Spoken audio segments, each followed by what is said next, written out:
Have you ever wondered what it's like to watch a hero who seemed invincible face his final choice? Well, that's exactly what happened with Tony Stark in Avengers Endgame, when the genius, billionaire, playboy, philanthropist stood before the greatest dilemma of his life: to sacrifice himself in order to save everyone else. And today, I want to take you on this journey of emotion, memory, and reflection about the day Iron Man snapped his fingers and changed the fate of the entire universe. Tony Stark was never just about shiny armor or witty weapons. Since the very first movie back in 2008, he carried something few noticed at first: a raw humanity, full of flaws, but also with an almost infinite capacity to learn, to grow, and to take responsibility. Who would have thought that the arrogant man trapped in a cave, forging his first suit out of scraps,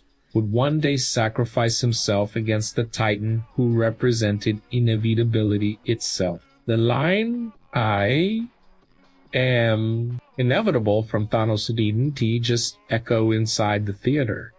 It echoed in the minds of millions of fans. It was the arrogance of victory, the weight of certainty that nothing could change the course of destruction. But in that suffocating silence, Tony showed what always set him apart from any villain: human unpredictability. And in that instant, he answered with the words that will forever be etched in history: "I am Iron Man." And then, boom, the snap that didn't just erase Thanos' army, but also extinguish Tony's flame. It's impossible not to feel your heart tighten when remembering that scene. It wasn't just the death of a character, it was the end of an era. The farewell of a hero who opened the path for the entire Marvel Cinematic Universe.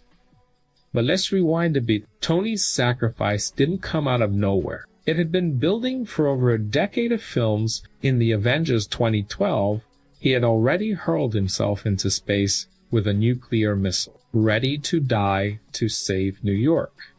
In Iron Man 3, he faced his own demons, literally stripping away the armor to try to be just Tony. And in Infinity War, we saw him fail, crushed by the helplessness of Peter Parker's death. That boy he had practically adopted as a son. "Mr. Stark, I don't want to go," was the breaking point of a man who, behind the mask of iron, carried the most human pain of all.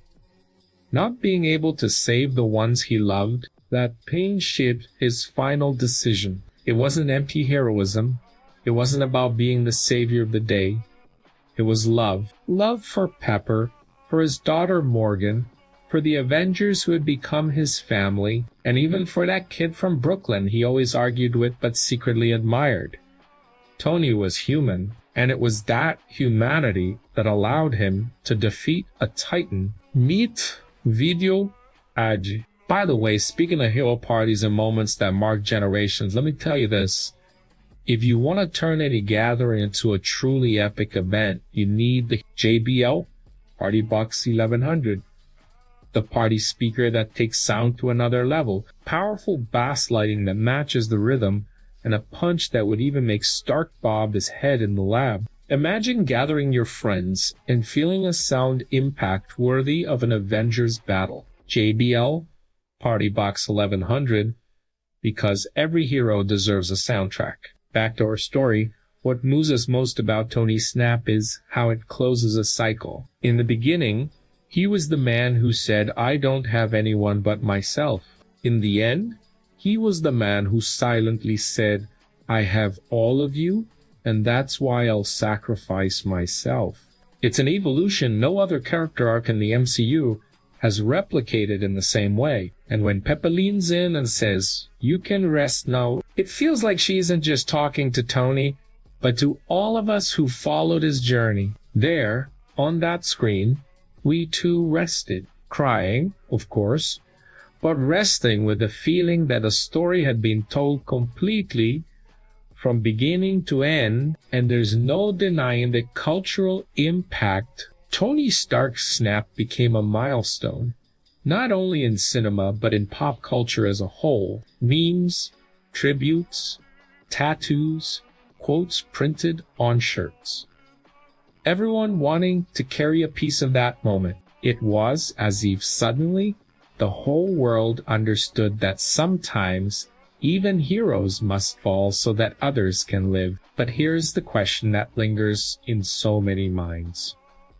Was it the only way? Was Tony really the only one who could have done it? Some say Doctor Strange had already seen this single timeline where victory was possible. Others believe it was Tony's personal journey that made him inevitably the chosen one. The truth is, no one else could have carried the same weight, the same emotional force for that moment. It wasn't just about defeating Thanos. It was about ending an era in a way no one would ever forget. And here is something curious.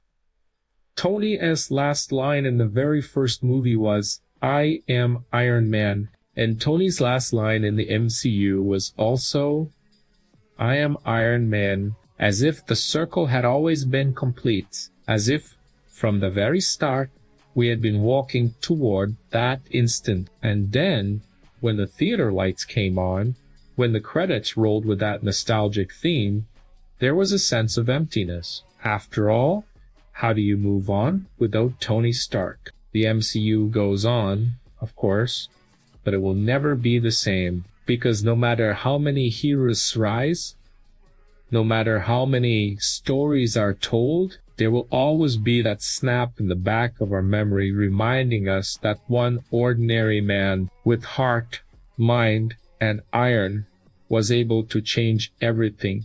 And I want to finish by leaving you with a reflection. If you had the power to change the fate of the universe with a single snap, knowing it would cost you your life, would you have the courage to snap your fingers?